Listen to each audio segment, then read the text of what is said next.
পৃথিবীতে ইতিহাসে এমন কোনো মানুষ জন্মেছে যে সর্বজন গ্রাহ্য?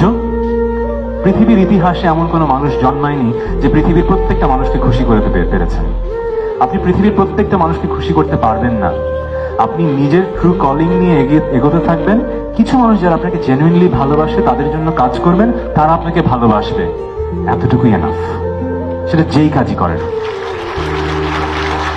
এই কথাটা যদি আমাকে অনেক আগে কেউ বলতো, আমার জীবনটা অনেক ইজিয়ার হতো। কারণ আসলে আমরা সবসময় চিন্তা করি যে সবাইকে খুশি করতে হবে, সবাইকে, অফিস এনভায়রনমেন্টেও মনে হয় যে সবাইকে খুশি করতে হবে, পাবলিক লাইফে, সোশ্যাল গ্যাদারিংসে সবাইকে খুশি করতে হবে। But it's not possible. Human nature. আপনি মানুষের চোখে বড় হতে চাচ্ছেন, কিন্তু আপনি খেয়াল করছেন না মানুষের চোখে বড় হলে there are going to be jealous people who are going to be trying to pull you down, তাই না? তাদেরকে তো আসলে আপনি খুশি করতে পারবেন না, পারবেন? তো সবাইকে খুশি করতে যাবেন না, শুধু জেনুইনলি নিজে এবং নিজের আশেপাশের ভালোবাসার মানুষগুলোর খুশির কথা চিন্তা করে ডিসিশন নেবেন। দেখবেন বাধা বিপত্তি একদম ইরেজ হয়ে গেছে। তো দুটো গেল।